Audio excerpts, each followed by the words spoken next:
Hello you absolute legends, welcome back to the channel on a windy yet sunny day here in Lincolnshire. Something a little bit different for the channel today. It's something that's been in my collection the longest of all my cars. This is one that I have owned the longest, and I haven't really spoken about it on the channel, and you've certainly not seen it. As part of my 2,000 subscriber special, I did exhume this car from the garage, and that video is up there now if you haven't already seen that. There's also a walk around video where I'm not talking about the car. You can just look at the car in all its blue glory. That video is also up there now if you want to listen to that with some lo-fi beats. This then is my 1985 Toyota MR2 Mk1a. It's a B-Reg, and it's one of the earliest still left in the UK. I've owned the car since 2013, and I bought the car during a period where I wasn't a very happy person. In fact, I was struggling with my mental health and decided that the way to get myself out of that rut and issue that I'd caused, that I'd found myself in, was to complete a classic car project. And this is it. This is what me and my dad ended up doing. It took us about 6 months of our lives non-stop focusing on this, and it really helped get me back on the straight and narrow. Always happy to talk to anybody about mental health and be a massive advocate for mental health. So if you want to have a chat with me or anybody about mental health, then I'm on Twitter. It's at John Coupland, all one word on there. Slide into my DMs. If you fancy it, there's always someone to listen. Anyway, back to the car. So I bought the car. I paid a whopping £700 for the car. It was on a driveway of the second owner, whose first owner was his brother-in-law. He gifted him the car when he'd finished with it, and it was his daily driver up until about 2012, where it sat on his driveway for 12 months, a little bit neglected and a little bit unloved. He traded this in, or he swapped it for an MX-5. What a terrible idea. We all love the MX-5, but could you imagine dailying this nowadays? Absolutely fantastic. And it needed a little bit of TLC. It was a little bit rough around the wheel arches and the roof line and the sills, but nothing that I saw was too much of an issue. It had aftermarket wheels on, and the interior looked like a dog had been sleeping in it. But apart from that, structurally very good, so much so that the brother-in-law of the man who I bought it from had actually rebuilt the car back in 1990, and then again in 1999. So the car has been rebuilt twice with extensive history. The history files, I've got files and files of history with this car, and that is probably why it looks so good. Supplied new then by Bromley Toyota. It has covered just over 120 something thousand miles, again being a daily driver for the couple that owned it and then the couple that owned it after them. It's 8x8 sky blue metallic. That's the paint code. A lot of people ask me, John, I love the colour you've painted it. No, this is the colour that it left the factory. It was available for 1 year, 8x8 sky blue metallic, and it's actually quite rare now here in the UK. I think I know of about 4 or 5 of them. Quite a few you see in America still existing. There's still a few out there. Let's take a look inside then and have a look at the interior, because being the Mk1a, there are a few differences that I want to talk to you about, because some of you might have seen Toyota MR2s before on YouTube. You've certainly not seen the interior of this one before. And this is, as it left the factory, this is stock standard, apart from my tape collection, of course.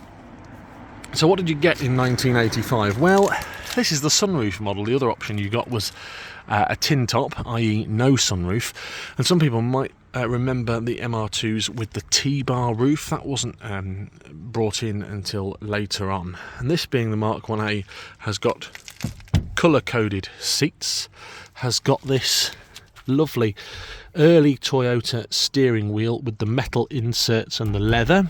We've got a little bit of a different dash clock, and our cigarette ashtray is in the middle here as opposed to here, which would be on a later B. I've also got a different radio and a few other little different things, such as chrome here, chrome accents on here as opposed to not just black, and the door cards are just a weeny bit different as well. There's so many subtle differences. My aerial is in the roof, on a B the aerial is on the wing, and I also have these, which are black spats, fins is what I call them, triangles, because I don't have a side skirt on my car because it is the Mk1a. Also on a Mk1b, this is one single air vent with the louvres. This being an A has the twin, and of course you've probably not failed to notice the triangle wheels. What's the car covered then? 129,592 miles, genuine miles. In my ownership I've done quite a few, maybe 10,000 miles, but it is really used now for high days and holidays. In fact, I haven't driven this car for 2 years. The MOT has expired, so that's why I've got it out. I'm going to take it for its MOT. Let's take a look then first under the frunk, because this is a mid-engined car. Just pop all the panels. Electric windows, by the way, which is good news. A mid-engine car, so obviously you open the front bonnet and there's nothing in there. Let's take a look under the frunk, which opens thusly, and it is totally complete under here. There's nothing under here that shouldn't be. I've got a sunroof cover, which is quite rare. I've got the original spare wheel, I've got the original toolkit and jack, and then all the trim and bits and pieces, and you can see that it's relatively clean under there. No rust, no rot, nothing that we really need to be worrying about. And actually I cleaned that frunk sort of 10 years ago and I've never done much more with it since, so it's held up quite nicely. That's under there, and you can see you don't get much storage space. There's not much you can put in there. You couldn't put a Labrador in there. That's under the front. Let's take a look in the boot. Again, you won't be getting much in here, and Mrs. Junket and I keep a couple of chairs in here when we go to shows, and you could probably get, I don't know, a set of golf clubs in here maybe, but not too much more. What else have I got in here? I've got some bits and pieces that I've picked up. In fact, this was the last time I drove the car, to the National Day 2001. Here is some photographs of the car and the work that we've done to it. I won't go through everything, but you can see just how much work we've done to it. So this is when I've bought the car. This is the day I picked the car up, and you can see that I bought a donor car from a scrapyard to get some bits and pieces off, and this isn't the car, this is the donor car. Repaired bits and pieces, but you can see there was rust in the boot lid, wheel arches were rusty, boot lid, roof, again all the sills overhauled. And if you fancy seeing those pictures, I think I'll do another video on the channel of the restoration of the car. But that's something that Dad and I did. As I say, it took us 6 months, and we got it ready just in time for the Boston Classic Car Show 2013. In fact, these are the photographs. That was its first wash. And you can see that I certainly loved it. That was me at my very first car show back in the day. I restored the engine bay, and you'll see in a minute the engine bay has fallen a bit neglected, but that is nice to have with the car. I suppose it shows what me and Dad did. But that's your boot anyway. Take a look in the engine bay then. Let's have a look. And it's a used engine bay. I'm not winning any awards with this. In fact, it needs a good old scrub. But it's got the 1600 twin cam engine in there with the TVIS unit, and the airbox is here. And that is the engine bay. It's a nippy little car, pokey little car. It's certainly something I don't drive it like I'm meant to drive it, if I'm honest. But probably because I'm terrified of binning it. Yeah, so that's it. That is a walk around of the car, the Toyota MR2. What do you think? Maybe I should drive it more than I do, shouldn't I? The reason I'm getting it out and ready and MOT'd and sorted is because it's 40 years of the Toyota MR2 next year. 2024. This is a 85, obviously. I'm gearing up for tax and MOT exempt as well.